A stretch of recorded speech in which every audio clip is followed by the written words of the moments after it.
See, things have come to head, time out for scare you, scary route today. And follow us down Courage Lane, they cages in, break down the gates. We want all the smoke, like we chiefin' on a pound a day, but not talking intoxicating rage, not this intoxicating. This is far more tragic than what's comprehended. This has got to stop. No, I don't understand everything as a man. I'm authorized by God to make this petition. Believe it, especially when you hate and aim to kill a man.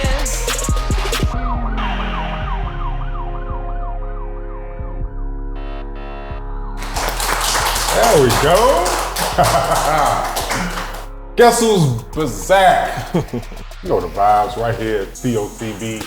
Man, we so glad y'all back with us, man. It's been a crazy summer, but y'all always rock with us and roll with us, and we appreciate y'all. So thank you to everybody that's out there following us, rocking with us, rolling with us, subscribing, liking, commenting, and sharing.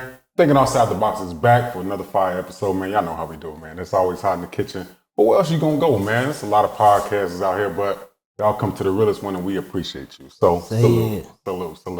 Everybody that's out there, you know the vibes, how we do it here live in front of a lovely studio audience. We got some great guests, man. We're gonna get into a lot of stuff here, man. We're gonna catch y'all up about a lot of stuff, man. Before anything, be sure you go subscribe, man. TOTB_show. Thinking Outside the Box on YouTube, Facebook, right? TikTok, TOTB the dopest. We trending all over the country, man. So if you ain't in tune, get in tune. All right, let's get into it, man. We're going to get into the thinkers first. You see, we got some dope guests. But before we get to them, my man right next to me, Moolah Monster, man. What's up? What can they find you, bro? What's up, man? Long time no see. All right. Yeah, y'all can follow me at Moolah Monster Collections on Instagram, Facebook, MoolahMonster.com. There it is. We're going to get to our guests in a minute. But over there, gospel artist, pastor, Holy Grind. What can they find you, bro? Man, shout out. Great people, man. You can find me at Holy Grind on Facebook, at Holy Grind on Instagram. And, of course, you can find me at TOTB_the show and all streaming platforms. Stay in tune. You know the vibes. Of course, Reggie Moving Forward. Just call me RMF. Find me at Reggie Moving Forward on everything, man. Facebook, Instagram. And with that, of course, you know we are thinking outside the box. Back for another episode. All right, check it out, man. We have the pleasure of always having some dope guests, man. I don't know what it is, man. People always love coming on this show, and we be honored to have people of such elegance to come join us on this platform, man. They can do anything else in the world, but they come right here. Yes. First off, we got the honorable. You know, first of all, I got to bow my head a little bit a few times because I've been in front of a lot of these men, but I don't, you know, I'm glad it's on the other side of the spectrum right now. Judge Owens Shelby, man. Welcome to the show, bro. Welcome to the show. What's up, bro? Well, first of all, thank you for coming on the show. What can they find you at, man? It's ShelbyForJudge.com, or you on Facebook. It's Owens Shelby for Judge. So there it is. Hey, thank you for coming on the show, man. I'm gonna let you know I ain't did nothing wrong. All right, I'm on the good side of the law this time. So yeah, don't be coming for me. But yeah, man, thank you for coming on the show, bro. For real, appreciate you, man, for sure. Right next to him, my man from STV1, man, my man Jody, man. What's up, Jody? How you doing, man? Yeah, man. Thank you for coming on the show, man. Glad to be here, man. Glad to be here, man. What's up, bro? Hey, where can they find you at, man? 1STV.org. Okay. On Facebook, Jehovah Jireh. Oh, okay. Yeah. Okay, change the game with that one, man. I like that, Yeah, man. but so I got to let everybody know, I'm not Jehovah's Witness. It means my God shall supply. Come on, Yeah, man. it is. Okay, there we go. Like that. Let's talk about it up in here, man. Hey, man, thank you for coming on the show, man. Thanks For for real. having All me. right. We got some lovely guests here, man. We're going to talk about a lot. And, of course, if this is your first time checking out the show, Grind always let people know what we talking about. So, Grind, man, what we got, man? Man, today we was having a discussion previously. And one of the things that was brought up was, you know, as who we are as individuals, you know, are we qualified or should we be able to speak up about things and do what we can in our power to try to change things? So the topic we came up with today was, you know, does our titles carry enough weight to change things? Does our titles carry enough weight to change things? And when we say change things, we talking about everything, the things that's going around, this dealing with as far as a society, you know, socially, what we see what's going on amongst us, amongst our people. Also, to change the demographic of what families what has become valued amongst our families.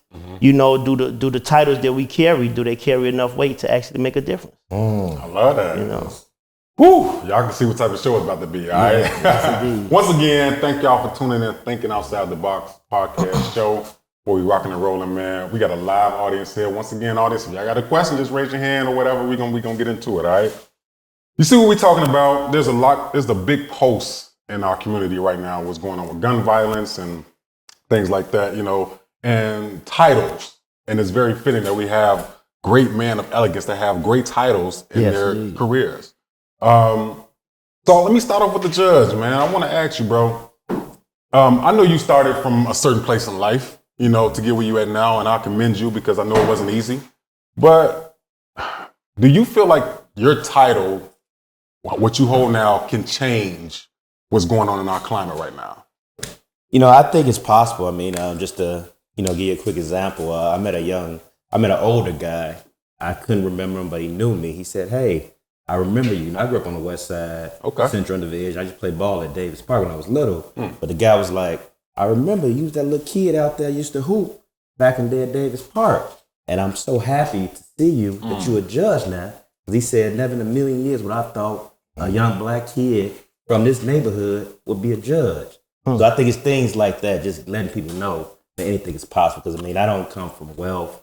I ain't got no friends or relatives that's like politicians, anything like that. You know, I kind of started at the bottom. Like, you know, it took me a couple times. So it's not some people think like, oh, he a judge, and maybe it was like, you know, it was an overnight celebrity. I got appointed by the Supreme Court, which is a big deal. Yes, indeed. But, you know, it started 10 years ago when I made the decision, said I wanted to run for judge.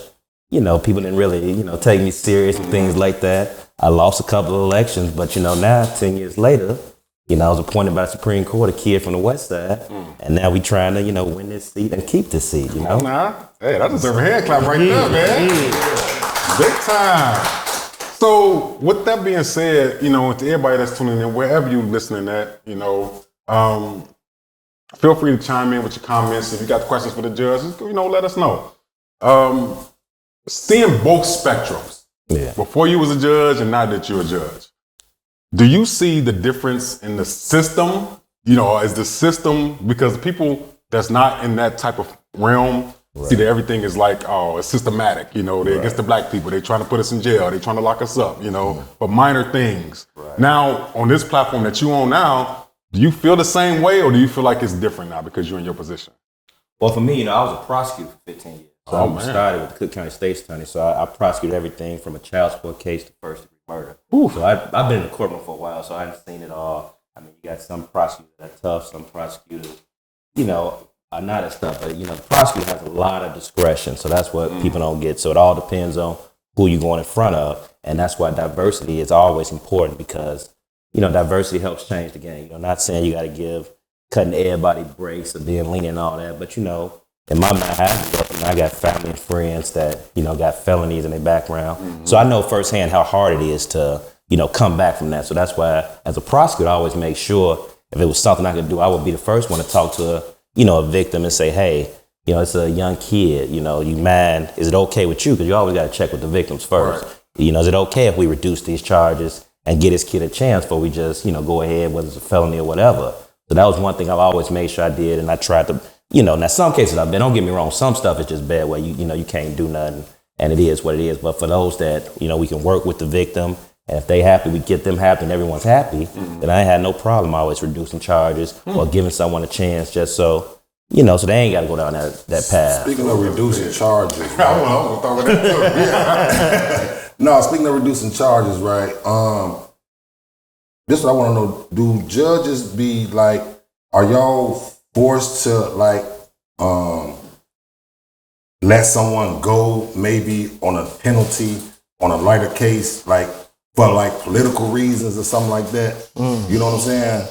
Yeah, well, I mean, Cook County is huge, but it's not, you know, no one's ever said anything like that. There's all kind of your own personal discretion. I mean, technically the state's attorneys, they're the ones who, they bring the charges to you, so they kind of make those decisions. But, you know, the judges, you kind of set the tone for the courtroom, so people kind of follow your lead. You know, if you're a tough, stringent judge, and, you know, you don't have, at the end of the day, you get to make the decision if you're going to accept what they bring to you or not. So you kind of set the tone in what you're gonna accept, and attorneys kind of feed off that. So I got a 2-part question. I appreciate. I got a 2-part question with one for you and one actually for Jody. So, when it comes to like, I'm just gonna be blatant with the corruption that you may see. It may be amongst the enforcers of the law, right? Do you know of anybody else in a higher position that's pushing or trying to put any pressure on like systemic reform, that's trying to stop the corruption? What I mean, that's going on in the judicial system? Because like to me, you like our first line of defense against like us being, wrongly accused or charged wrongly. Come on now. You know what I mean? So you do have the power to set the tone in the courtroom. Right. But outside of, do you know of anybody, like, cause we know a lot of our people, we ignorant. So like even with voting for judges, even before I actually met you, I had to go back and look you up. Then when I looked you up, I'm like, oh, he's from the Austin community. You know what I mean? Then I look up, I'm like, okay, man, him and Jody would be perfect to come on the platform together. You know what I mean? Because Jody do a lot of work in there, which I think you like the first defense if we get, as far as us being wrongly accused or unjustly arrested. But then you got people on the front line like Jody who out here who trying to prevent us from even getting to that point. Mm-hmm. So I'm like, that worked perfectly with the show. But my question to you is, do you know of anybody in a higher position, this speaking out for systemic reform in the judicial system? See, now I can't really, I'm sure it is, but I can't really say offhand. Okay. Yeah. Okay, and that's okay. I'm just wondering because that's something we want to know. Right. So when it comes, you could be like, I know somebody who really is an advocate for people, for us, just being unjustly, crucified by these people a lot of times. So that's all. I was just wondering if you had that. Now, with you, Jody, my question to you is, like you do a lot in community. For those who don't know, Jody, I don't know what you like being called an activist? I just like being called Jody. I don't get caught up in no titles. Right. So I don't get caught up in no titles because titles can get you in trouble. Right. Mm-hmm. And it can help you. It can help you and hurt you. What I mean by that, right. You have a lot of people that have titles that's not doing the work. That's true. Okay. And they're hurting the community. Right. Then you got people like me that's doing the work. I don't care about title. You're right. So what makes your character is the work that you do. So being on the front line, like, man, what advice could you give, to the people out here, like, what can they do to get involved and also stay away from the people that try to get wrapped up in titles? Man, just show up. Accountability. I look at it like this.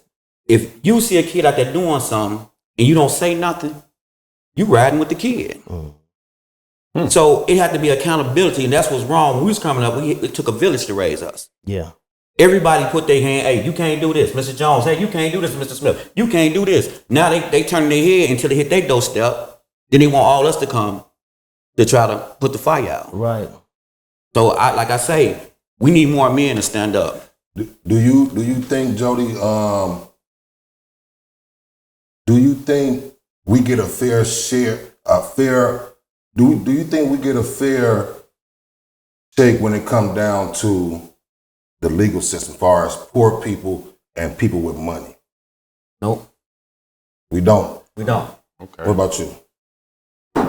Man, like I said, talking from my prosecutor days, I mean, it's, when you had money, they did the cash bond reform now, but, back as a prosecutor, you would see people with money, of course, you can get out of jail, you can fight your case from the outside, but if you didn't have money, you were stuck, behind bars trying to fight your case. So, I mean, we'll see how the cash bond reform, see how that works. It's now they're getting rid of the cash bond, and now it's either you're going to set free or you're going to be stuck. So it's going to, Because it's a lot of people who were like, you got people who would do these scamming crimes and, get a few years. Then you got a guy who, think his public defender is a lawyer, you know what I'm saying? And he's sitting in jail for 3-5 years for some weed.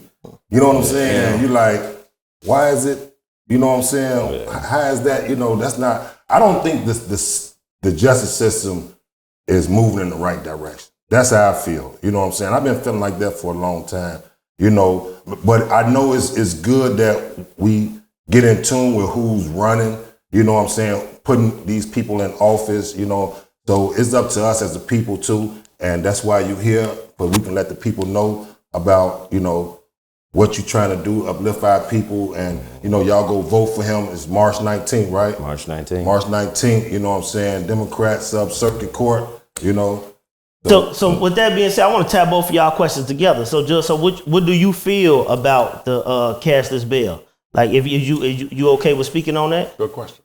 I mean, right now I haven't had to deal with it. I think it's gonna have. It's like any new thing. It's gonna have its pros and cons. I mean, I see it. That can be hopefully, all the petty crimes that people are not stuck in jail for weed charges or retail theft or things like that. Mm-hmm. And then on the other end, when people are more serious crimes, I mean, just hopefully the evidence is there to those people because it's gonna be no bail. So hopefully, the investigations and all that stuff is there for someone that's just a no bail and you're just stuck behind bars. So I think it's gonna have its pros and cons. I mean, we have to see how it works out. I think it's gonna be some deadly. It's gonna be weird in the beginning. Why you say that though, Reg? Because I just think that it's a change from what people are used to.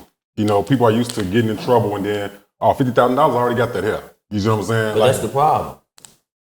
That's the problem. Just like, Judge, I want you to help me understand this. We had a young man that got caught with a gun twice, right? He threatened to kill this young man, right? Yeah. They went and got him. He got caught with a gun, but the next day he got out. He went and got another gun and killed the boy.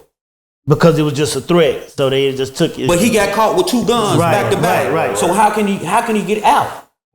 Yes. It all depends. I mean, every situation is different, so it depends on what was presented to the court. But to me, it don't make no sense because you can get caught with a bag of weed or some dope and get a no bond and get stuck with a bond. Yeah. He got caught on a Monday. He got out. He got caught with another gun on Wednesday. Got out when he should have got held right then and there. Right. No bond. Friday he killed the boy. No, that is crazy. Tough.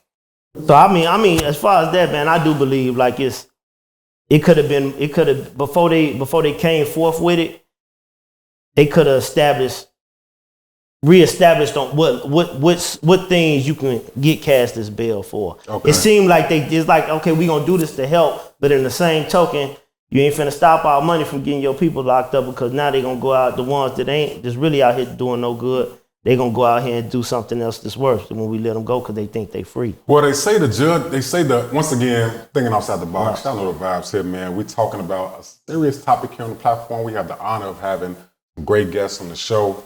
And they say, quote unquote, that the jails are overpopulated, right? There's a lot of people in there. Yeah. And, I think about the analogy of, Judge, you just let me know how you feel about it. Like when you in the police academy, you want to become a cop because you want to do what's right. You want to stand up for something good. You want to do justice. But then when you become an officer, you see the corruption in the force.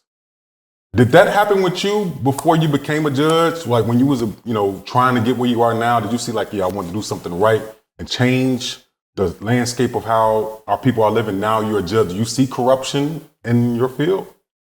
Well, right now, I mean, as a new judge, we all start in traffic in Cook County. So I'm dealing with the parking tickets, red light tickets, cops, running stop signs, all those type of matters. So I'm down, dealing with the traffic stuff, which I enjoy it. But, once you put in your time, then you kind of move up to the next area and so forth. So, I mean, right now, I'm not dealing with the heavier stuff right now. So you haven't lost no sleep over no verdict yet.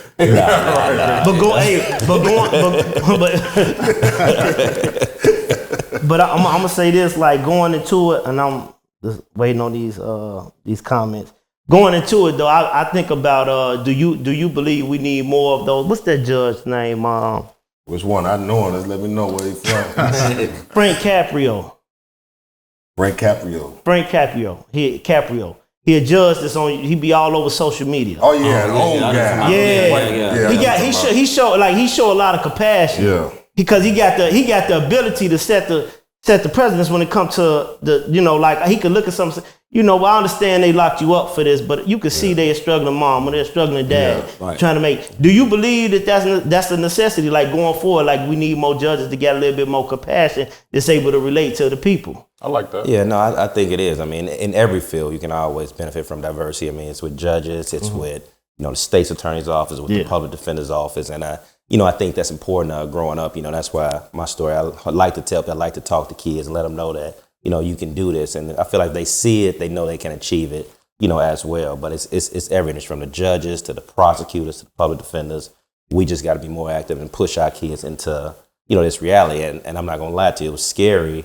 You look at that debt, you come out of school, law school is about $40,000 a year.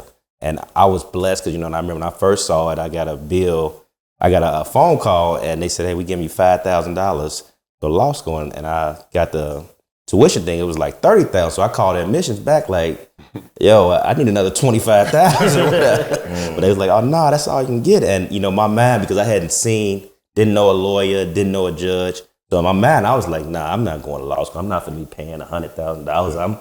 I'm fine with the degree. I went to Morehouse, so I'm fine. I get a job like that. But I was blessed that the Indigo Foundation, someone had called me maybe a week before application was due. They said, hey, Indigo Foundation has a scholarship to go to Chicago, Kent. You should apply for it. So I literally applied for it. A week later, I got a call. I had a full ride to law school. So if it wasn't for that, I wouldn't have went to law school. I wouldn't be sitting here. I could be sitting, but I wouldn't be as a judge. But just because my mindset, I didn't know, I had never talked to a lawyer before and hadn't met an attorney before. So I think just being present in the community and just letting people know, we can do things like that. It kind of changes your mindset. So you do mentorship, right? Yeah, I mentored for BBF in the past. I coached a little youth basketball and I speak at career days and things like that. Okay.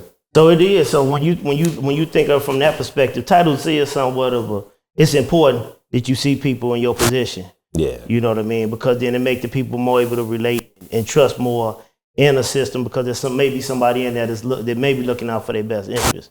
Try to change things. On Jody, on what you were saying, I get 100% where you come from because see, I know it's a lot of people when you talk about titles, it's a lot of people, especially politicians in the land that they like to use you for like your social resources or because you connected to the community. So they like to use that for you to when they running for office, they like to use you, come out there with you, and like we marched through K-Town before, had a lot of people come with us, but you ain't see them after then no more. Or when it came time for you to get your resources or to try to get some resources, they don't never want to help you get resources to help you unless it's doing something to help them get elected or something. Yep. So is it hard sometimes, like, bro? It's hard all the time. I'm talking about to keep going when you knowing you got people that are using you all the time. Okay. It's hard all the time. Okay. So I had to be smart and tell them, I respect your office. I need you to respect my ministry. Indeed. I can't do this unless you pay me in the door. Don't ask for nothing. Don't think, I'm the alderman. I need you to come over to play music. And I say, you going to charge me? Yes, I am. Okay. Because when I come to you, now think about it. We had a shooting every 2 hours in one of the wards. I ain't going to say no name. Right. We got the shooting down, right? We had a block club party. Man, can I get a donation? That's what they came with. 2 cases of water and one of the cases was already open. Oh, man. Now I'm putting my life on the line where your people can walk up and down the street. Yeah. So I step back and I just say, you know what? I'm just going to listen to God, follow God, take his instructions and run on. If I don't get it, so that's where I came up with the name Jehovah Jireh. Right. I got my own away blessing. So everything I want, I put on a vision board and it started coming to pass and I just stuck to it and that's how I started growing. And let me say this, like, a lot of people will look at this and they be like, man, like he that bold about what he's saying, but I'm telling you firsthand because I still go out and do stuff with him. He already know we already working on some things, but I spent 2 years with you faithfully. Yep. You know what I'm saying? I was always doing stuff, even though I was doing stuff outside of that, 2 years faithfully. And this coming from an individual that was doing this without the politicians and before they even came into existence. But as you said, you get politicians that come forth and they want to pull on your, like I said, your social clout. Because they want to look good for the camera, but they don't want to never support. So then there come a point in time where they say, man, I need you to donate something.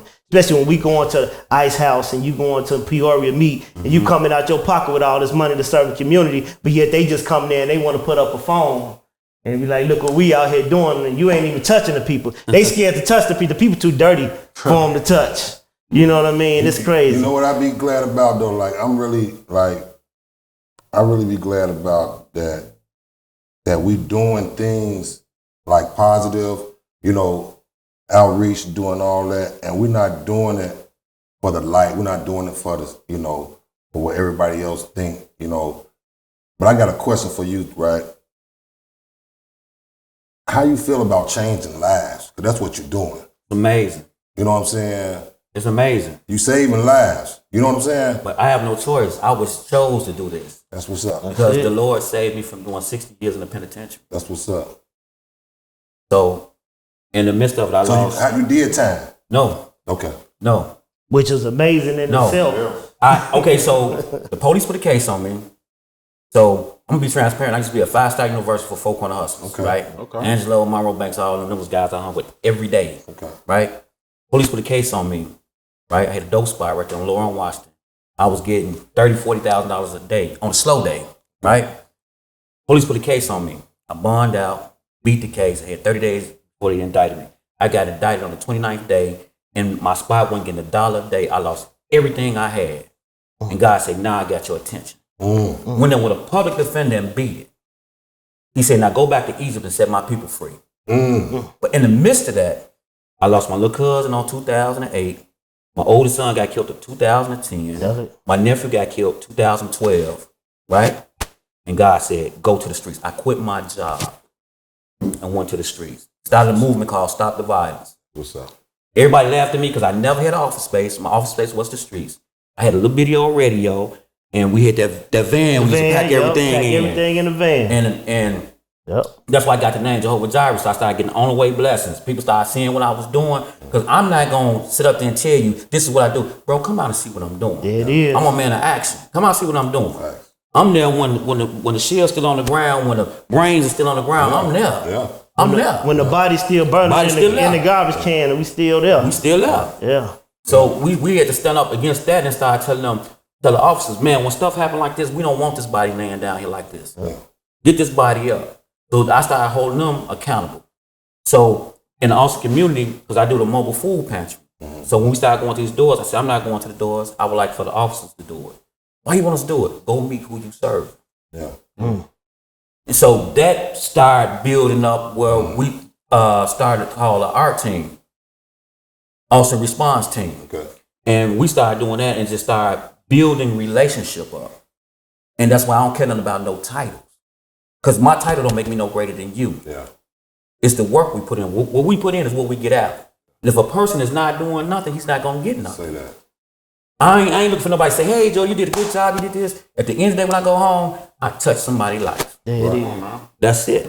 And Judge, you right now, you say you at traffic right now, but sooner or later you're gonna be, But more than likely, yeah. More than likely, I got criminal experience. So you're gonna be changing and saving lives also. Yeah. You know what I'm saying? So like, it's gonna be some times where, like I say, you're gonna have that loss of sleep. Yeah. You know, you're gonna let somebody out, and then 2 weeks later they're gonna commit a crime. Right. You gonna have to deal with that on you. You know what I'm saying? So Right. I just and that's what we all doing. Like, you up there with felons, ex-felons. You know what I'm saying? Right. Y'all up there with ex-felons, but we all have transition. Right. You know what I'm saying? That's the main thing. You know what I'm saying? Like, I done did my share of hurting the community, so I'm here to help it now. Right. So that's the whole movement that we moving in. You know what I'm saying? And like I said, I appreciate that, because there's so many kids that need to be saved. You know what I'm saying? So many kids' lives need to be changed. So let's get it. Here's what I want to do. Once again, y'all know the vibes. We here thinking outside the box for us another fire episode. Man, got the pleasure of having some dope guests on here, man. First and foremost, before we move on, I, as a black man in Chicago that's trying to do something right, I want to give you guys a hand clap, man, we need more. The world is thousands of people watching us, man. And it's going to be even more even after this goes off, watching the impact that you guys have in our communities. Whether it's Chicago, whether it's New York, whether LA, wherever, whoever watches this, they're going to see the impact that black men have on our culture. You see what I'm saying? Because our culture is watered down a lot by the society we live in. So to see you guys doing this, I, as a 38-year-old man, thank you for doing this. You see what I'm saying? Thank you. I really appreciate you.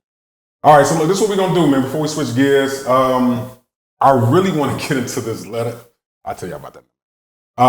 We're going to get into this letter, but once again, follow us, man. TOTB_show on YouTube. TOTB_show on YouTube. TOTB the dopest on TikTok, which we crazy on TikTok. Going viral. Ridiculous. We had 250,000 on Facebook. It's ridiculous what we're doing on it. So everybody that's following Shout out to the people in Detroit, New York who follow us. We see y'all. Appreciate the love. Oh, I want to give a shout out to Mariah from Las Vegas. Mariah just became a judge. Man, congratulations, I was going to give a Mariah, congratulations on becoming a judge in Vegas. A black lady that's doing, so hopefully she takes what, we're saying to take heed to it. So, all right, we're going to get to this letter of a grind about that time. Man, it's about that time. Shout out to the plug. Shout out to the plug, man. Today, man, we want to highlight, man, one of the pioneers of TOTB, somebody who inspired the very thing that we're doing today, man. Shout out to T-Mac, man. Terrence McClure, man.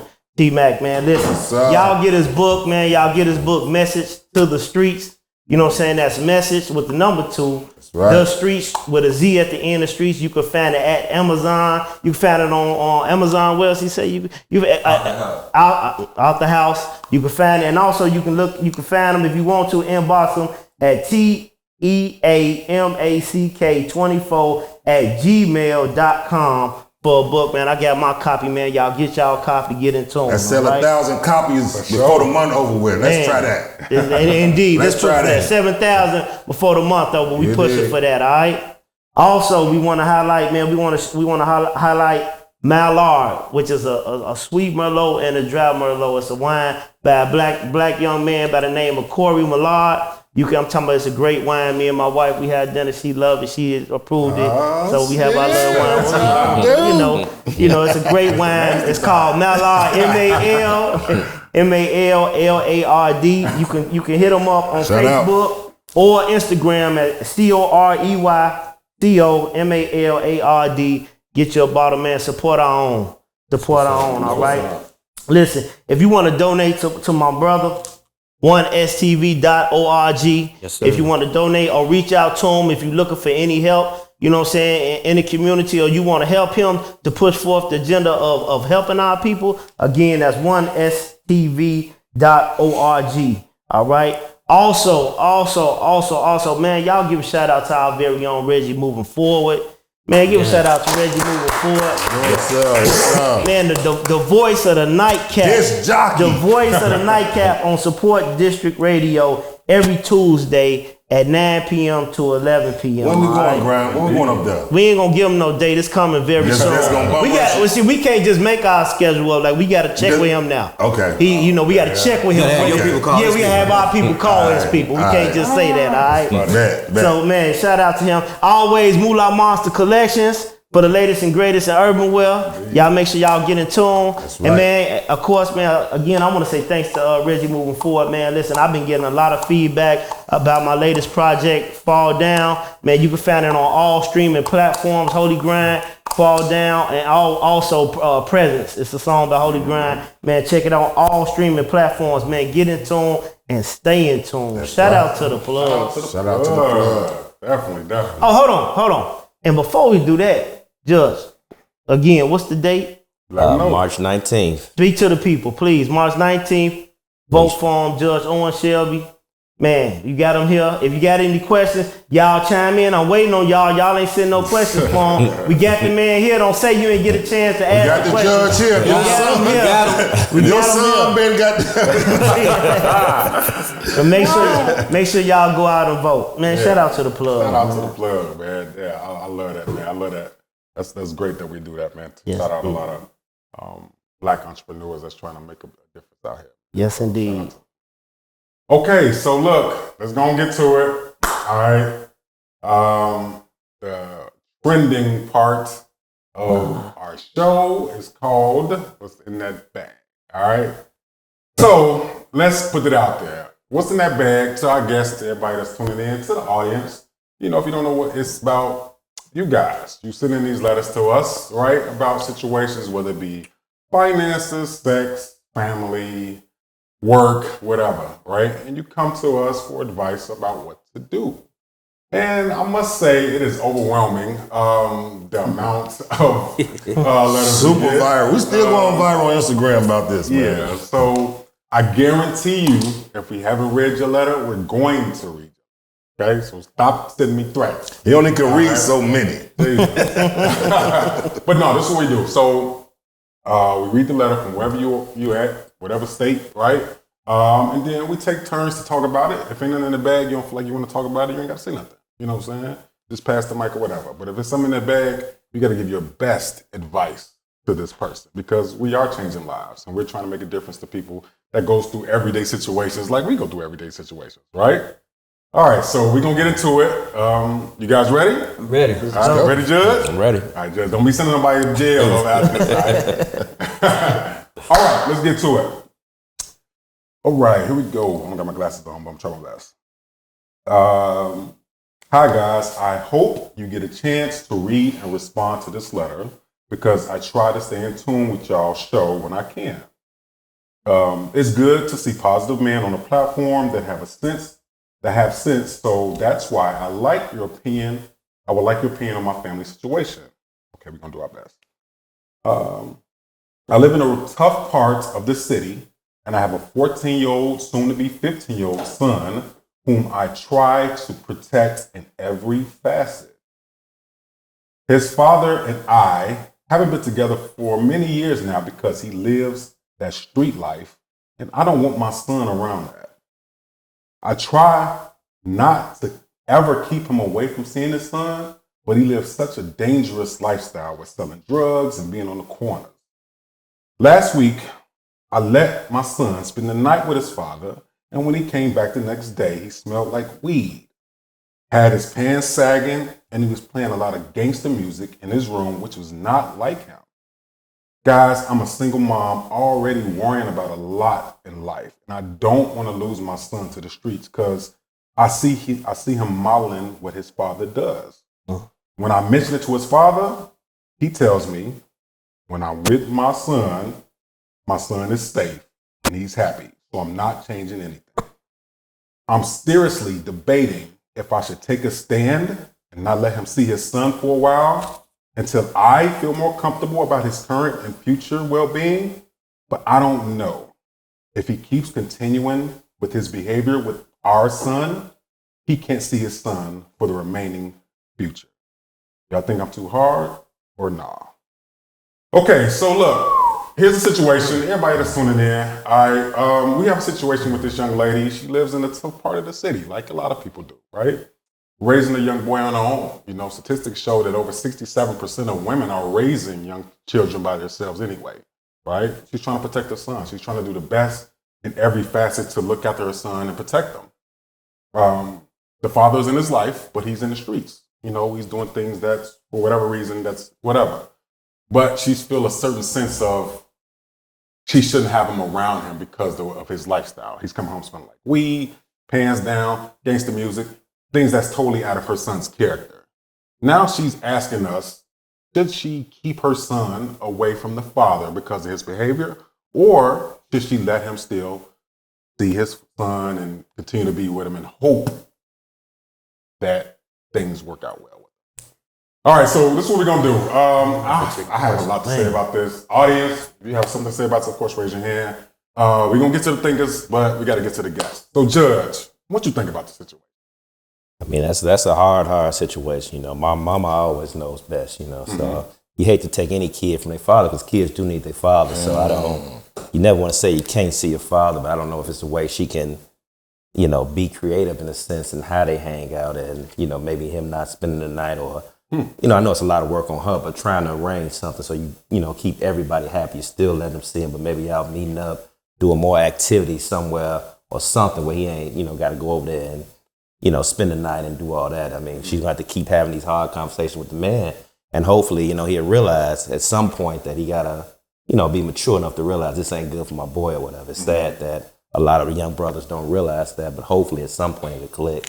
So, I mean, like I said, I never want to see a man not be a part of a son's life, but I feel like, you know, the mother knows best when enough is enough. You know, she may have to, you know, put her foot down because you never want to see a young boy stray off, because once they stray off, sometimes it's so hard to get them back on that right path. And hopefully the brother understand that, you know, at some point, like, he got to stop, you know, doing what he's doing if it's negatively influencing the young man. So you think she should find like a balance where she don't necessarily take them away, but maybe she monitor their visits? Yeah, somehow. I know it's a lot of work for her, but trying to be creative in what they doing.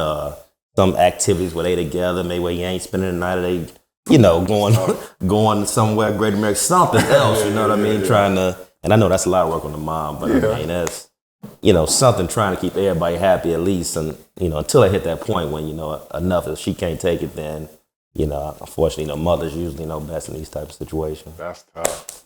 Jody, what you got? That's a hard one, because if she take him away from the father, he could rebel, and he can start being off the chain. Worse. Yeah. But at the same time, she needs to find somewhere where he can go and get mentorship, a role model. That's what he's looking for. So if that's the only man in his life, that's what he's looking up to. And it's a tricky situation, because if something happened to him while they're together, she's going to lose her mind. So she needs to take him away for a little while. Okay. So he can understand, so he can see she's not playing. And then she need to get a court order where they have to do certain visits, stipulation. Well, he can't come around you if you're going to smoke weed, if you're a bad influence, because I deal with this every day. Every day. The son want to be like the dad. That's his role model, because he don't know nobody else. For sure. The mother getting frustrated, so she getting him everything to keep him home and doing this, instead of trying to find a program where men can talk to him. So since that's his role model, when he do that, what he gonna do? He gonna duplicate that. Before we go to the thing, because you said something that was kind of important, so I want to go right back to the judge, because you mentioned the court order, right? It's amazing. I was just talking about this on the radio, that it's alarming that Chicago alone has over 73% of people going through court orders about visitation rights for kids.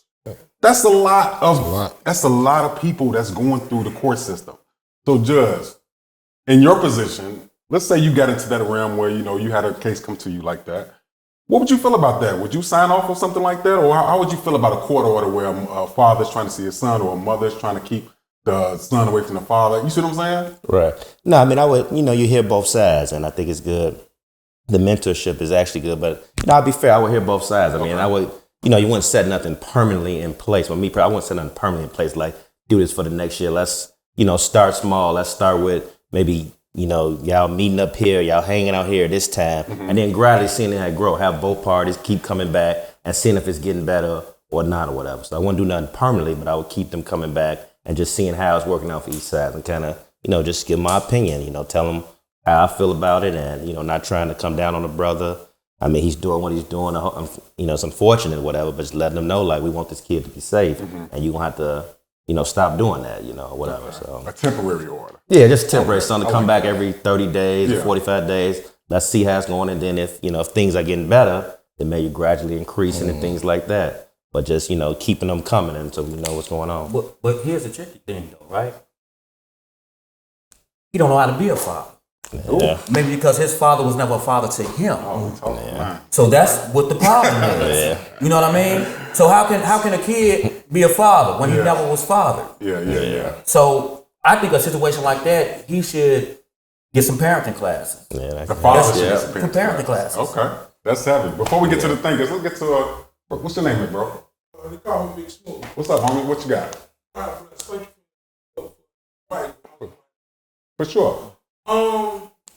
I'm thinking, I agree with you. You gotta know, and then she has to be held accountable, because she knew what type of man he was before she raised him. There we go. I knew that was Okay? Yeah. You knew what Buddy was on. You knew he had a seedy background, so she has to be held accountable. But the child does need a counterbalance of positivity. I agree with you. I like that. I felt that was coming from somebody. Appreciate that. Yeah, but that's good. Thank you for that, brother. Whew. That's it from the ladies. No, oh my God, you must have been feeling my thoughts. Hey, mine too. I do Because too. it's always, 5-6 years down the road where when you was in the street with him, you was fine. When he was buying you everything with that dope money, it was fine. And you know exactly who he was when you conceived this baby. But the roles change. I get that. However, This is the consequences. The reality of of that life does not change. That's right. So with that being said, it's very difficult. Moms do it all the time. We gotta, shape up. We gotta get the kid. We gotta get him to school. We gotta get him to football. We take on all these responsibilities, but yet here it is. The dad, he's still out in the street, and no matter how much women try, they can never be a father. Ever. Right. So what she does need to do, like you said, like you mentioned, is definitely go out and try and find some positive role models. Okay. However, nobody can ever replace his father. Right. Especially if he's alive, whether he's on the street, he could be addicted, he is gonna love his father no matter what. So they have to come immediately with the minds and try to see what's best for the child. Put him first, right? Whether it's the street, whether it's scared and all this other, I get it, but we gotta think about the child first. Now, did she say how old he was? She's 14, about to be 15. About to be 15. See, I She been on mean, this his man smoking long. years are kind of over with now. Pretty much. I mean, 14, 15-year-olds, yeah. But love is blind. It's rough. We see the signals, but we don't say nothing. But I'm gonna be transparent because my dad, his father didn't raise him, so he didn't know how to raise me. So he used to want to tell you, you'll never be nothing, you'll never have nothing. So I'm out here constantly trying to prove to him that I'm gonna be something. Whether I'm selling drugs or I'm doing anything, I have to be the best because I got to prove to him.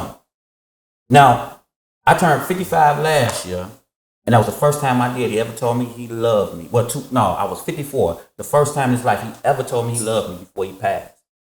But I had to break that cycle because I found me doing my son the same way.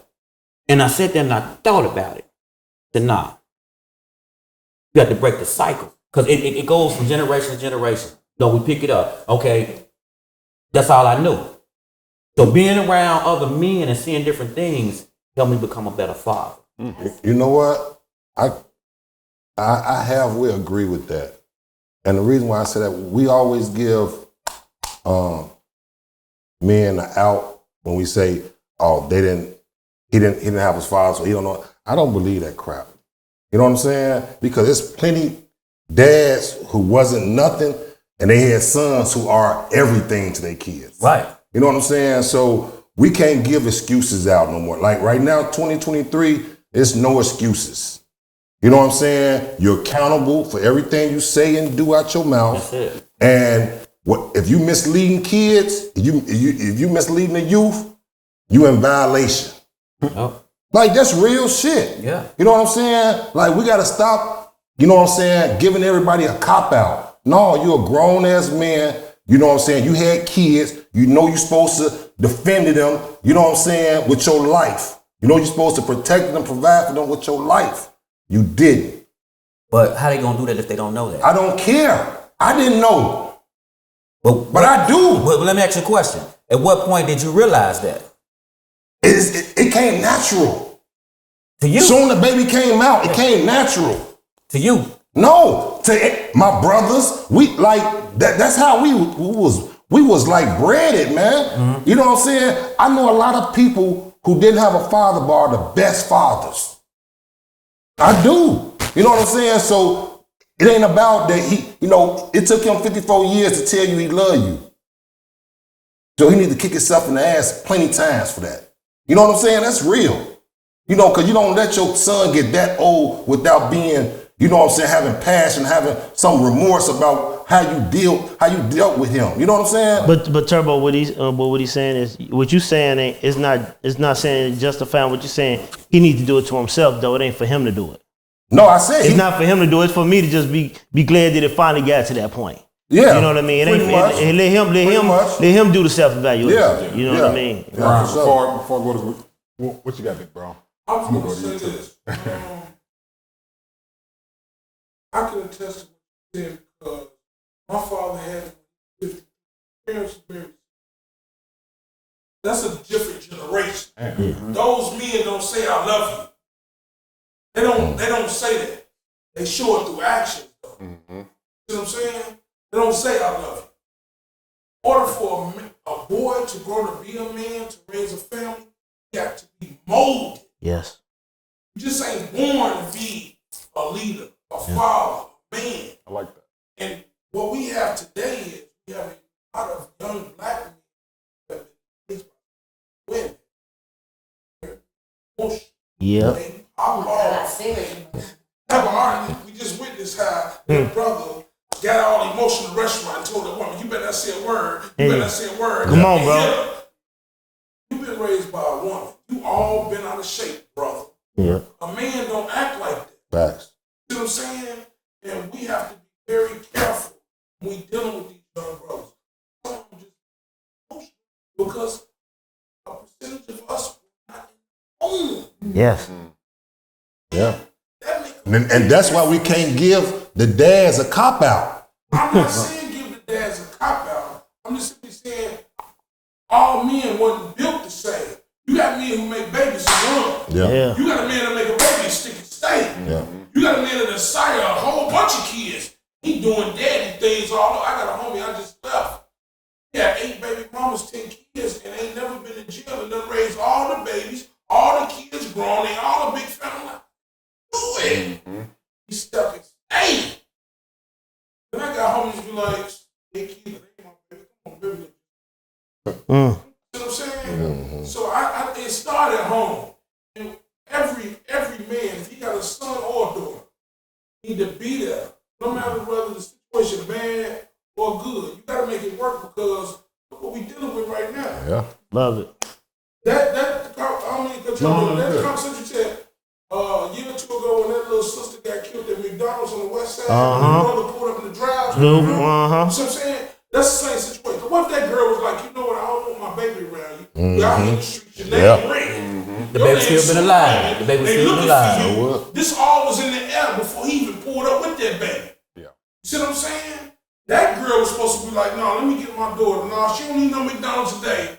We'll go get us a McDonald's. That's right. Because you doing too much." Exactly. She knew what her baby daddy was into. Yet, trying to be a good mom and show loyalty to him, I don't take it. No. One more time, bro. What's your name? Hey, keep coming, bro. We appreciate you, bro, for sure. Before we go to grind, I see my man facial expressions all doing this little segment. That's my name. What's your name, bro? Hey man, I'm J-Rock. Right. I'm a radio personality for Streets XM, Okay. 142. Here for straight HBC.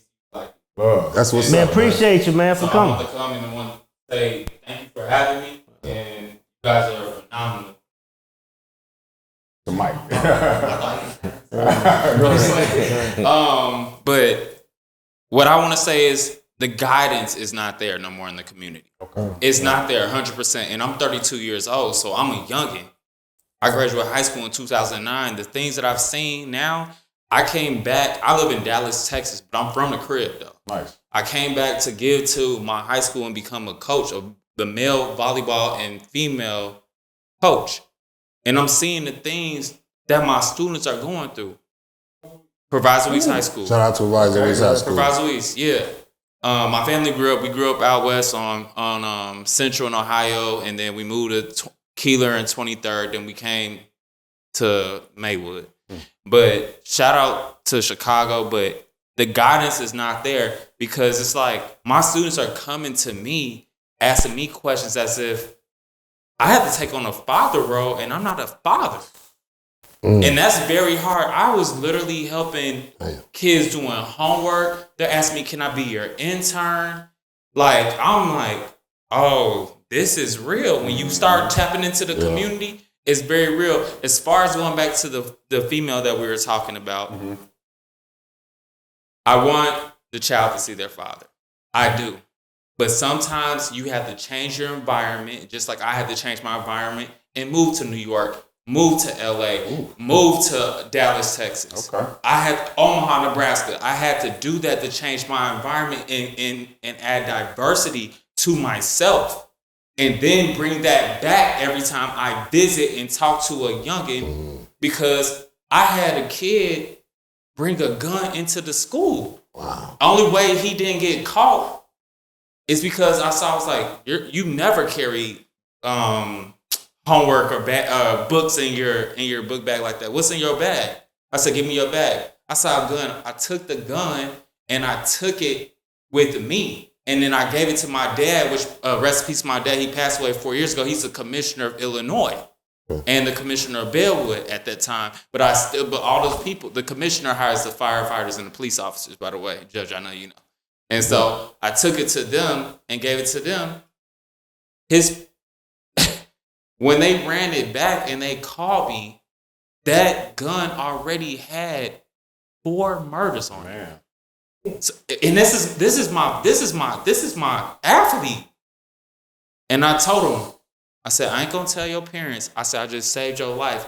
But you know what? Always one thing, you got to keep God in the forefront.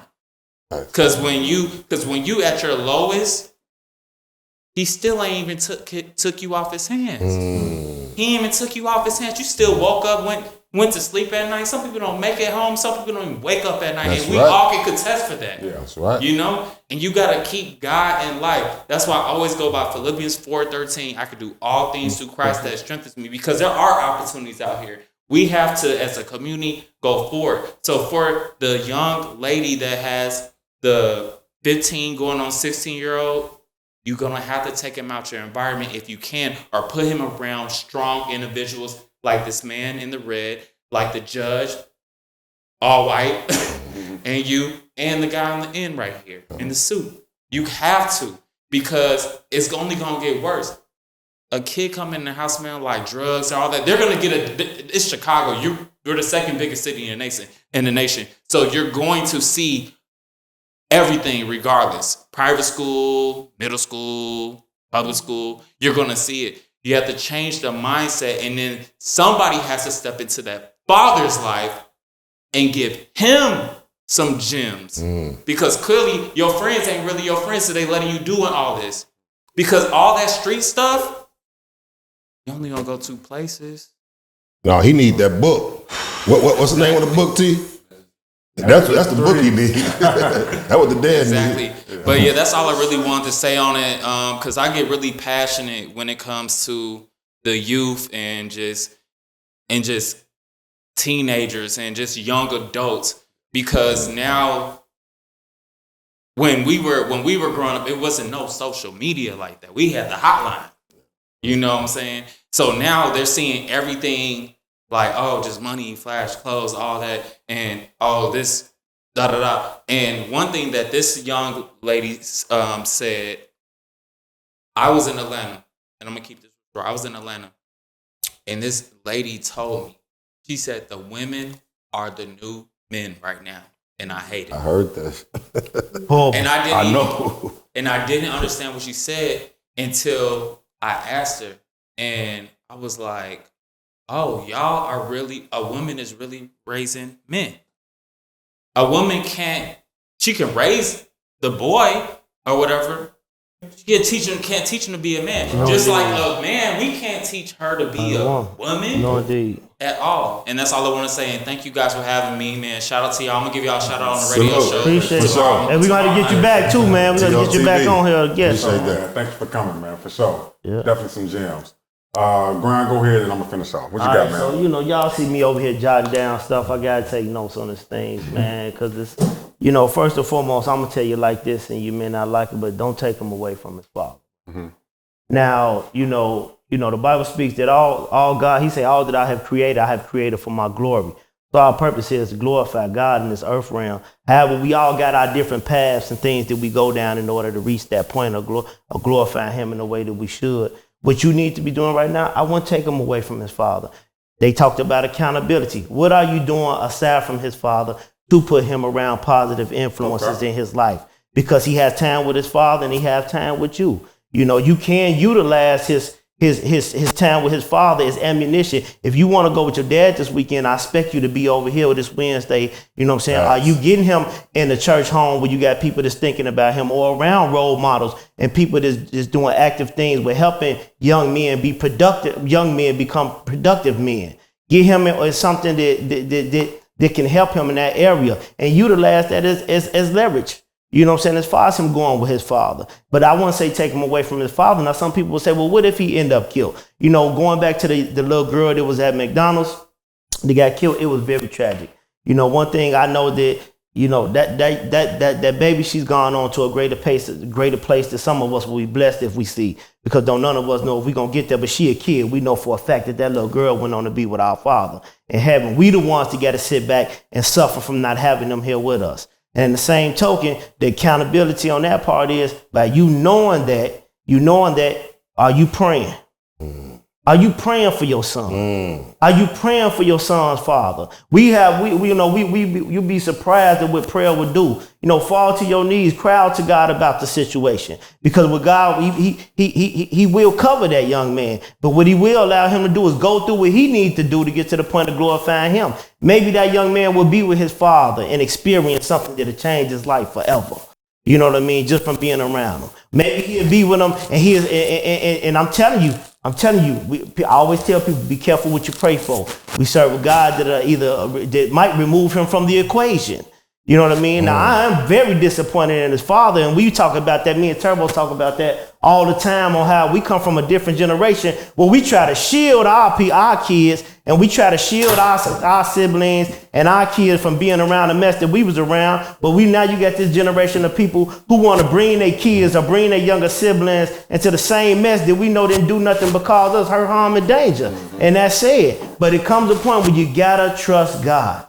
You gotta trust God. I'm telling her, she needs to, whoever, what's her name again? I don't think she left. She gave her name. Whoever you are, you need to pray. I'm talking about fall prostrate before God. Pray before God that he'll even show your son. You'd be surprised at what happened that it may deter your son from even wanting to be around his father. That's right. But be okay with the circumstances, whatever, because as long as you doing your best to raise him as you're supposed to raise him, which includes putting him around productive men, then guess what? You are not held accountable for that. And I know it's a harsh thing, but what if something happened to him? It's always a what if. Something can happen to him walking out that door. Sure. Something can happen to him if you take him away from his father and he rebel and he go out there and be even worse. You could take him out of state. Listen, you could take him out of state, and guess what? He gonna go looking for that same thing he missing in his dad. You know what I'm saying? We hear about that all the time.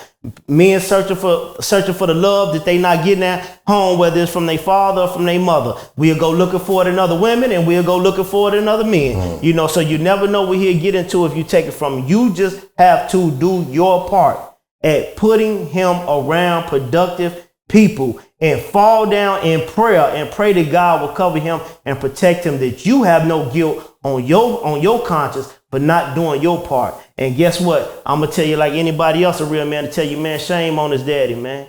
Shame on him. And if that man, you need to get right.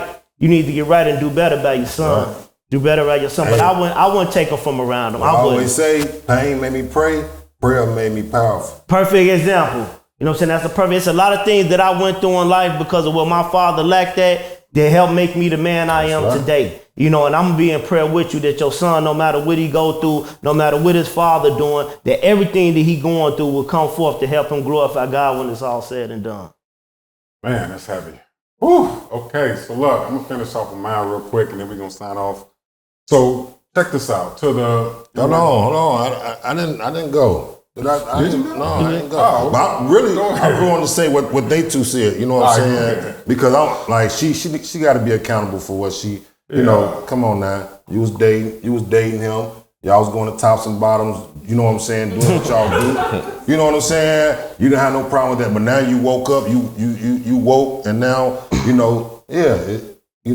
starting to see your son going off course, and you're going to see it before anybody else see it. So. Okay, time to, take control. But I think you have to wait till he change. It's going to have to be, him changing for the son to be delivered, you know what I'm saying? Right. With the positivity. Because by him going over there, it's like I'm going to negativity, then I'm coming back to positivity. You know what I'm saying? He double dutching. Mm-hmm. He gonna stay in one lane sooner or later. You know what I'm saying? So I hope for the best for him, you know what I'm saying, for the shorty, but it just lets you ladies know, like, watch who you date when you're young and you coming up, you know what I'm saying, because the lifestyle that your partner have can affect you and your kids, you know what I'm saying, so, yeah. But let me ask you this, babe. You say his dad got to change in order for him to be? I think his dad gonna have to overcome some things in order to see what she's talking about. But you don't think nobody else, you don't think, in her accountability, I just want to, in her accountability, she can put him around some productive people. She should. They could help whether his father changed or not. She should. Okay, I just want to, Yeah, she should. All right. Matter of fact, bring him to the TOTB Bring show. him here. Yeah, for sure. Yeah. Don't see that good top spot. This dude crazy, man. All right, we about to sign off, but let me get my little 2 cents. All right, so check it out. You know, I'm an only child. You know, I'm only child. I was raised by my mom, you know, and it was hard on her. You know, my family is from the south side of Chicago, born and raised in the Ickies. You know, I went to DuSable High School. I'm from 51st and King Drive. So I'm around that area. You know, when I was growing up, I didn't have my father. I seen my father 2 or 3 times in my whole life, right? I'm sure my mom had a couple instances where she didn't want to lose me to the streets. But my mom, God rest her soul, you know, she protected me to the best of her ability. She kept me around my uncles. You know, she kept me around I don't have any brothers or sisters. She kept me around my cousins, everybody that was older than me, right? My advice to any young lady out there that's a single mom, which statistics show over 67% of single moms is here. My advice to single moms, if your child's father isn't beating on them or molesting them, don't take him away from his son, right? If there's a situation where you fear for his safety, then you have to be firm and say, look, you tell the father, I know you want to see your son, I know your son want to see you, but until you change the environment where I feel comfortable, because I'm keeping him 24/7, until you change that environment, we have to keep him away for a little while until I feel safer. You know what I'm saying? A lot of times, the statistic rate of why a lot of young men are raised just by single moms is because they allow too much or they allow too little. You see what I'm saying? I don't want the shelf life for young men right now. This young man is 14, 15 years old. If she loses him to the streets, he's not going to make it to 18. And that's the sad truth, because a lot of our children that's teenagers get killed in the streets because they get caught up in the streets and guns and drugs and violence and sex and things like that. Do not lose your son to the streets. Do not keep your son from his father, but you have to set boundaries. You are the primary caregiver to that child on a daily basis. Set boundaries. Tell that father, I don't want to keep you away from your son, but until you show me different, he can't come home smelling like weed and got his pants off his head. He don't do that. That's not his normal behavior.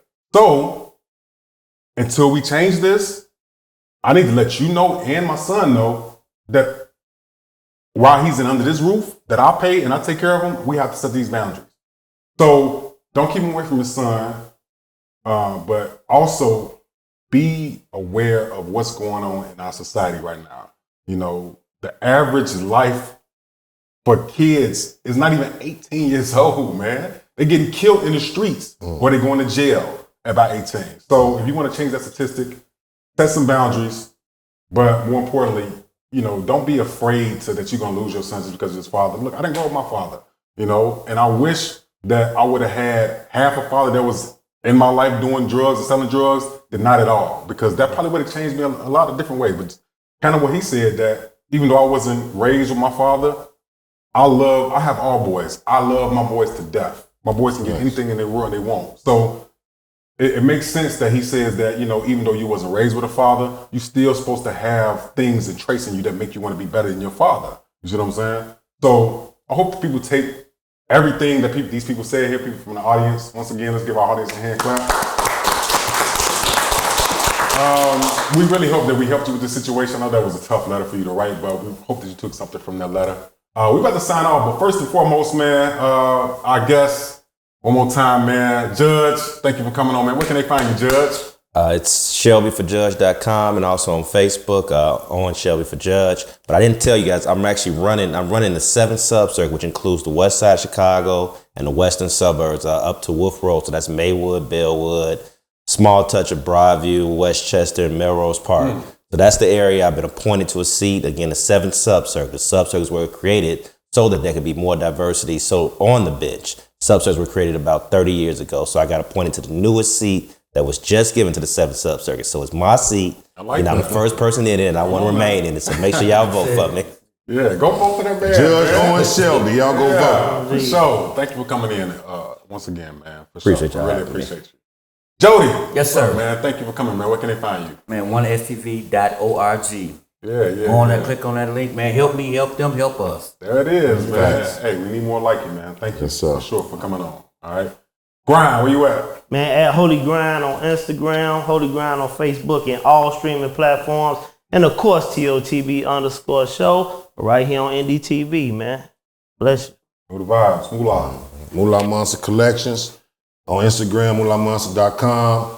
And y'all go check out the YouTube, our short videos. Y'all go, check them out, man. We got a lot of stuff that y'all need to see. Here we go. Indeed. Of course, I'm Reggie Move Forward. A lot of people just call me RMF. Find me at Reggie Move Forward on all platforms. Of course, right here at TOTB. The Nightcap Radio over there, Sport District Radio, man, playing your smoothest music over there.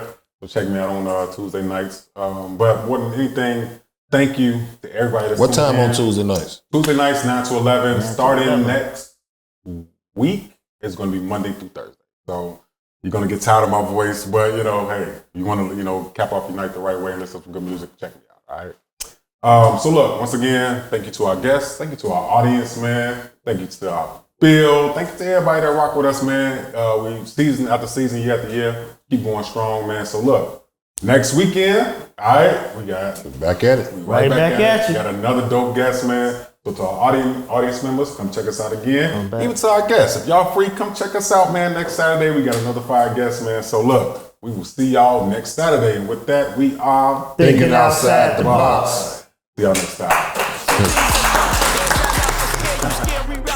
And follow us down Courage Lane. They cages in, break down the gates. We want all the smoke, like we chiefin' on a pound a day, but not talking intoxicating rage.